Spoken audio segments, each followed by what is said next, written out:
சமூக நீதி முற்போக்கு கூட்டணியில் இந்திய கம்யூனிஸ்ட் கட்சி இடம்பெறவில்லை என்று அதன் மாநில செயலாளர் முத்தரசன் அவர்கள் தெளிவுபடுத்தி இருக்கிறத நம்ம பார்க்கின்றோம்.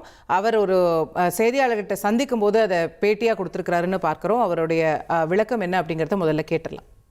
சட்டமன்ற தேர்தலில் தமிழ்நாட்டு மக்கள் அளித்த தீர்ப்புல எந்த ஒரு கட்சிக்கும் அறுதி பெரும்பான்மையோடு தீர்ப்பு அளிக்கல.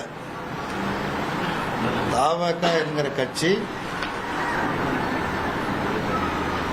108 தொகுதிகளில் 107 வேட்பாளர்கள் வெற்றி பெற்றிருக்கிறாங்க.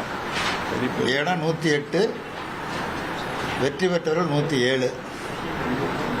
அப்போ ஆளுநரை சந்தித்து அவங்க ஆட்சி அமைக்கிறதுக்கு உரிமை கோரினாங்க. ஆளுநர் ஆட்சி அமைக்க அனுமதிச்சு சட்டசபையில் பெரும்பான்மை நிறுவின்னு சொல்லியிருக்கணும். அவர் அந்த மாதிரி சொல்லலை. வேண்டுமென்றே காலதாமதப்படுத்தி வேறொரு முறையில் குடியரசுத் தலைவர் ஆட்சி என்கிற பெயரால் பிஜேபியினுடைய ஆட்சியை 6 மாதத்திற்கோ சில ஆண்டுகளுக்கோ நீடிப்பதற்கான ஒரு சூழ்ச்சி வலை பின்னப்பட்டது. அதை தடுத்து நிறுத்த வேண்டும் என்கிற முறையில் இந்திய கம்யூனிஸ்ட் கட்சி வெளியில் இருந்து தனது ஆதரவை தெரிவித்துக் கொண்டு இருக்கிறது. அவ்வளோதான். மற்றபடி நீங்கள் சொல்கிற கூட்டணி தாவகவோட எங்களுக்கு கூட்டணி கிடையாது. வெளியிலிருந்து ஆதரித்திருக்கிறோம். பிஜேபி ஆட்சி வந்துவிடக்கூடாது என்கிற காரணத்திற்காக. அவ்வளவுதான். இந்த பேருக்கும் கூட்டணிக்கும் எங்களுக்கு எந்த சம்பந்தமும் கிடையாது.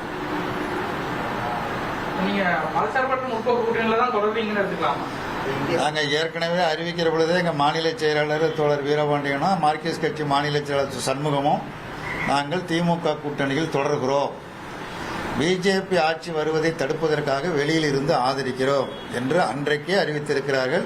அதுதான் இன்றைக்கும் பொருந்தும்.